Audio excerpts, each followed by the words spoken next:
وہ تیز سے بھی تیز تھا، اس نے شعیب اختر جیسے برق رفتار بولر کو بھی پیچھے چھوڑ دیا تھا۔ تو کیا آپ جانتے ہیں کہ دنیا کا تیز ترین پاکستانی بولر جو صرف 5 ٹیسٹ میچز ہی کھیل پایا تھا، 28 نومبر 1996 کی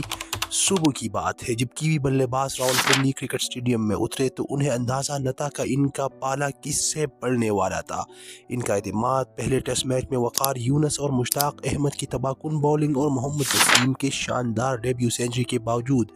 ایک سنسنی خیز فتح کے بعد 7ویں آسمان پر تھا۔ راولپنڈی کی اس میچ میں پاکستان ٹیم کو وسیم اکرم کے بعد اب وقار یونس کی بھی انجری کا سامنا تھا، اور 2 میچوں کی سیریز میں پاکستان کی امید تگو منڈی کا ایک دبلا پتلا فاسٹ بولر محمد زاہد پر تھا، جس نے ڈیبیو پر 11 وکٹیں حاصل کر کے پاکستان کو ایک پر اعتماد کیویز کو چکرا کے رکھ دیا تھا۔ کرکٹ کی تاریخ میں پہلی بار ہوا ہوگا کہ ہم سب میدان میں تھے، فیلڈنگ سیٹ ہو گئی تھی، بیٹسمین آ گئے تھے، امپائر بھی آ گئے تھے، مگر کھیل 20 منٹ تک رکا رہا کیونکہ بورڈ والوں نے انہیں گیند ہی نہیں دی تھی۔ پھر ایک مقامی دکان سے گیند منگوائی گئی۔ کرکٹ انفو کو دیے گئے ایک انٹرویو میں محمد زاہد مسکراتے ہوئے اس واقعے کو اپنی خوش قسمتی سے جوڑتے ہیں۔ مجھے مقامی گیند سے بولنگ کا تجربہ تھا، اس سے پہلے سائیڈ میچ میں میں نے ان کے بہت کھلاڑی آؤٹ کیے تھے، میں نے دیکھ لیا تھا کہ ان کی بھی بلے بازوں کی ٹانگ ہی نہیں نکل رہی تھی۔ شیخ ظفر علی اسٹیڈیم ساہیوال میں کھیلے گئی اس سائیڈ میچ میں محمد زاہد نے 54 رنز کے عوض کیوی بلے بازوں کو پویلین کا راہ دکھایا تھا، جس کے بدولت وہ چیف سلیکٹر ظہیر عباس کے نظروں میں تھا۔ وقار بھائی بھی انجرڈ ہو گئے تھے، تو انہوں نے ظہیر عباس نے مجھے کہا تم پینڈی ٹیسٹ کھیل رہے ہو، اور پھر میں نے فلائٹ پکڑ لی۔ تو کئی پاکستانی انٹرنیشنل کرکٹرز کی گرومنگ اور ڈومیسٹک کرکٹ میں شعیب اختر اور محمد زاہد دونوں کی کوچنگ کرنے والی سبیہ اظہر کا BBC اردو سے بات کرتے ہوئے کہنا تھا کہ محمد زاہد نئے اور پرانے گیند کے ساتھ یکساں مؤثر تھے۔ زاہد اس وقت آنے والے سارے بولر سے آگے تھے، تیز بولنگ کرتا تھا اور ذہین بھی تھا، اس کی آرم سپیڈ بہت اچھی تھی، پیس کے ساتھ گیند سوئنگ کرنا ان کا ایک جادوئی مہارت تھا۔ ویسے پیش شعیب اختر کی بھی بہت تھی، لیکن اس کی سوئنگ اتنی نہیں تھی جتنی زاہد کی تھی۔ میرے کوچنگ میں تو تب آیا جب پاکستان کے لیے کھیل چکا تھا۔ سبھی کا یہ بھی کہنا تھا کہ جینون فاسٹ بولر پیدائشی ہوتے ہیں، کیوں کوئی کوچ انہیں نہیں بنا سکتا۔ زاہد بھی ایسا ہی نیچرل ٹیلنٹ تھا، مگر لمبا چلنے کے لیے اس پہ کام کرنے کی ضرورت تھی۔ نیوزی لینڈ کے خلاف سیریز کے بعد پاکستان نے آسٹریلیا میں ٹرائنگولر سیریز کے لی، جہاں تیسری ٹیسٹ ویسٹ انڈیز کے ساتھ تھی، اور یہاں کرکٹ کے پرنس برائن لارا کا پالا محمد زاہد سے ہوا۔ برائن لارا اور محمد زاہد کا مقابلہ اگرچہ زیادہ طویل نہ ہو پایا، مگر اس مختصر ملاقات نے ہی legendary West Indian pacer Michael Holding کو، جو 1970 اور 1980 کی دہائیوں کے ویسٹ انڈین فاسٹ بولر تھے، ان کو اس کا یاد دلایا۔ برسوں بعد بھی برائن لارا کے ذہن میں اس مقابلے کی یاد تازہ ہے، اور وہ آج بھی یہ کہتے ہیں کہ اپنی کیریئر میں انہوں نے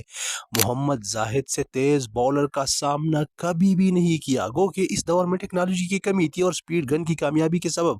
اس دعوے کی حتمی توثیق نہیں ہو پائی، مگر عہد ساز برائن لارا کی گواہی کے بجائے خود کسی توثیق سے کم نہیں۔ اپنے بے پناہ فیض سے ساؤتھ ہیمپٹن میں برائن لارا کو زخمی کر دینے والے شعیب اختر بھی لارا کی اس موقف کی تائید کرتے ہیں۔ محمد زاہد کے ہمراہ ڈاکٹر نعمان یحییٰ کو دیے گئے ایک یوٹیوب انٹرویو میں شعیب نے کہا تھا کہ جب زاہد نے ڈیبیو پر 11 وکٹیں لیے تو ہم سب پیسرز نے کہا بھائی اگلے 10 سال یہی کھیلے گا، ہمارا کوئی چانس نہیں۔ شعیب اختر کے مطابق میں ہمیشہ مانتا تھا کہ زاہد مجھ سے بہتر ایتھلیٹ تھا، مجھ سے زیادہ تیز تھا۔ دنیا میں اگر کوئی ردم کے اعتبار سے درست ترین فاسٹ بولر تھا تو زاہد ہی تھا، کہ اس میں مائیکل ہولڈنگ جیسا رن اپ، میلکم مارشل کی طرح ہوا میں پیس، اور وسیم اکرم جیسی چالاکی ان کی بولنگ کی نمایاں خصوصیات تھی۔ ڈومیسٹک کرکٹ میں زاہد کے ہمراہ بھی آئے کہ بولنگ اٹیک کی قیادت کرنے والے شعیب اختر کے خیال میں اگر زاہد کا ڈیبیو